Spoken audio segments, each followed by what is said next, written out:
જામનગર માટે એક ગર્વની વાત થઈ ગઈ છે કે અમારો જે વછેરો છે ઉદયભાન ફક્ત 17 મહિનાનો છે અને હાલમાં નાસિકની અંદર નાસિક ઇક્વાઇન ફિએસ્ટા કરીને જે અશ્વનો શો થયો એમાં ફર્સ્ટ રનરઅપ તરીકે વિજેતા થયો છે અને એ પેલા પૂનામાં જે ઈઓસી શો હતો એમાં પણ વિજેતા થયેલો છે. અને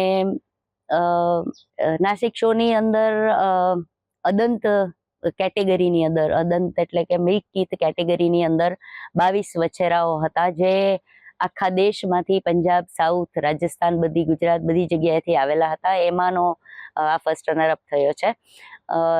નેશનલ લેવલની આ કોમ્પિટિશન હતી અને શોની અંદર જે કોમ્પિટિશનનું જજિંગ થતું હોય એનું મેઇન બેઝ છે બ્રીડ કેરેક્ટરિસ્ટિક્સ.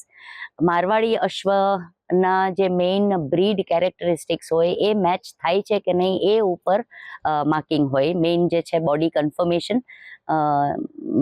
નેકની પ્રોફાઇલ, કાનની વળાંક, આ બધું જોવામાં આવે છે. તો એમાંનું ઉદયભાન વિજેતા થયો છે અને જામનગર માટે આ બહુ જ ગર્વની વાત છે કે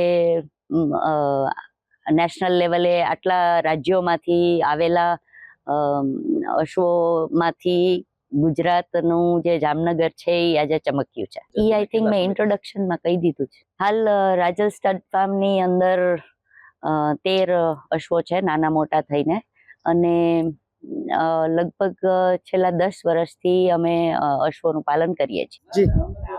મારું નામ જાડેજા છત્રપાલસિંહ છે અને આજે રાજલ સ્ટડ ફાર્મમાં આપણો ઉદયભાન નામનો વછેરો જે છે એ નાસિક શોમાં ફર્સ્ટ રનરઅપ રહ્યો છે. આની પહેલાં પણ રાજલ સ્ટડ ફાર્મમાંથી આપણી કાઠિયાવાડી વછેરી જે રોશી છે તે સુરત શોમાં ફર્સ્ટ રનરઅપ હતી અને જસરા શોમાં પણ તે ફર્સ્ટ આવી હતી.